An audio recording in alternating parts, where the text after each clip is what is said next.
MCU में फिलहाल लोकी सबसे इम्पोर्टेंट है और मोस्ट पावरफुल कैरेक्टर है। जैसे इन्फिनिटी सागा में इन्फिनिटी स्टोन एक की एलिमेंट थे स्टोरी के लिए, वैसे ही मल्टीवर्स सागा में लोकी भी एक की एलिमेंट होगा। और हाल ही में ऐसे इनसाइड रिपोर्ट्स बाहर निकल कर आई कि अवेंजर्स डूम्सडे मूवी में लोकी का रोल सबसे इम्पोर्टेंट होने वाला है। एक्चुअली डूम्सडे में जो कुछ भी हो रहा होगा वो सब लोकी के लिए हो रहा होगा और एक रेस लगी होगी कि कौन लोकी तक सबसे पहले पहुंचता है और लोकी को हरा कर मल्टीवर्स को अपनी मुट्ठी में करता है। जहां ऑब्वियसली सबसे पहला नाम डॉक्टर डूम का है जो लोकी तक पहुंचना चाहता है, लेकिन वो ऐसा करेगा कैसे और क्या कोई और भी है जो लोकी के बारे में जानता है और उस तक पहुंचना चाहता है। तो चलिए जानते हैं लोकी की क्या इंपॉर्टेंस होगी आने वाले क्रॉसओवर में और क्या डॉक्टर डूम वर्सेस लोकी हमें दिख सकता है। साथ ही डॉक्टर डूम के अलावा और कौन है जो लोकी तक पहुंचना चाहता है या पहुंच सकता है।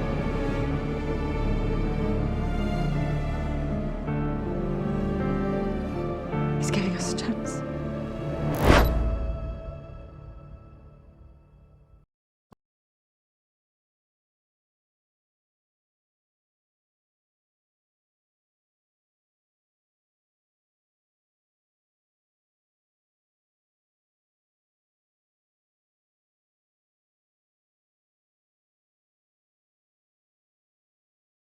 और अगर लोकी को वहां से हटा दिया जाए या लोकी अपनी पोजीशन छोड़ दे तो मल्टीवर्स डेड हो जाएगा। लोकी ने ही हू रिमेन्स को रिप्लेस किया है, वैसे ही किसी न किसी को लोकी को भी रिप्लेस करना ही होगा। लोकी को हटाकर उसकी जगह को खाली नहीं छोड़ा जा सकता। अगर ऐसा होगा तो मल्टीवर्स डेड हो जाएगा। तो इसीलिए लोकी सबसे इम्पोर्टेंट कैरेक्टर है फिलहाल। और जैसा हमें पता है कि डॉक्टर डूम का मेन मोटिव है मल्टीवर्स को पूरी तरह से कंट्रोल करने का है, तो इसलिए यहाँ डॉक्टर डूम लोकी तक पहुंचने में लगा होगा, क्योंकि अगर मल्टीवर्स को उसे अपने अंडर लेना है तो लोकी से निपटना ही होगा। अब लोकी तक पहुंचा कैसे जाए, वो टीम में वॉचर जरूर लोकी के एड्रीसेल तक पहुंच गया था, तो एक्चुअली ये एक रास्ता हो सकता है जहां डॉक्टर डूम वॉचर या किसी और कॉस्मिक एंटिटी की मदद से एड्रीसेल तक पहुंच सकता है और वहां लोकी से मिले। लेकिन एक और तरीका है जिसकी पॉसिबिलिटी भी ज्यादा है और वो है एलायत की मदद से। एक्चुअली में लोकी वहीं पर है जहाँ पर ही हू रिमेन्स का सेटेडेल था और उस जगह को अलायत ही गार्ड कर रहा है और अलायत द वॉइड में है। तो ऐसा हो सकता है कि डॉक्टर डूम वॉइड में जाए और वहां अलायत को कंट्रोल करे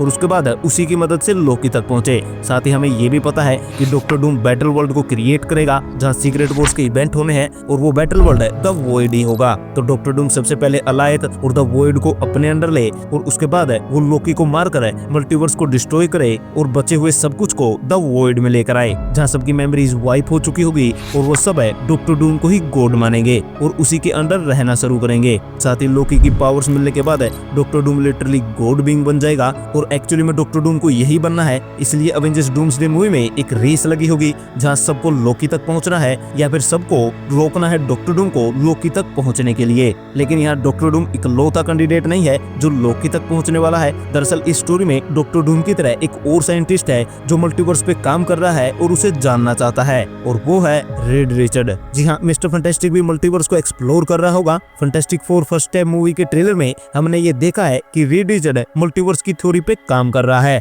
और वो समझ रहा है मल्टीवर्स को। कॉमिक्स में भी सीक्रेट वॉर से पहले की स्टोरी में रेड रिचर्ड ही समझता है कि डॉक्टर डूम ही इनकर्जन्स के पीछे है और वो ही डॉक्टर डूम के ब्रेन वॉश से बच भी पाता है और बैटल वर्ल्ड में भी डॉक्टर डूम का सच जान पाता है। तो सिमिलरली एमसीयू में भी डॉक्टर डूम में भी सक्सेसफुल हो जाए लोकी की पावर्स लेने में, पर रेड रिचर्ड भी लोकी के बारे में जानता होगा और वही पता लगाएगा कि कैसे मल्टीवर्स को रिस्टोर करना है और किसी न किसी को लोकी की तरह सैक्रिफाइस देना होगा मल्टीवर्स को बचाने के लिए और आखिर में रेड रिचर्ड ही मल्टीवर्स को दोबारा से ठीक करेगा। लेकिन फिलहाल लोकी की पोजीशन खतरे में है और डॉक्टर डूम वही चाहता है जो कि आई थिंक वो पा भी लेगा और पूरे मल्टीवर्स का ब्रेन वॉश करेगा और ऐसा दिखाएगा कि वही सबका सेवियर है, पर ये सच नहीं होगा। अब देखते हैं डूम्सडे में लोकी को कितना दिखाया जाएगा और कैसे डॉक्टर डूम ओवर पावर करेगा लोकी को। लेकिन हाँ, डूम्सडे मूवी में यही सब होगा जहाँ लोकी को हटाकर मल्टीवर्स को कंट्रोल करना है और हीरोज को ऐसा होने से रोकना है। पर हम सब जानते हैं कि डॉक्टर डूम को रोकना इम्पॉसिबल है, कम से कम डूम्सडे मूवी तक तो।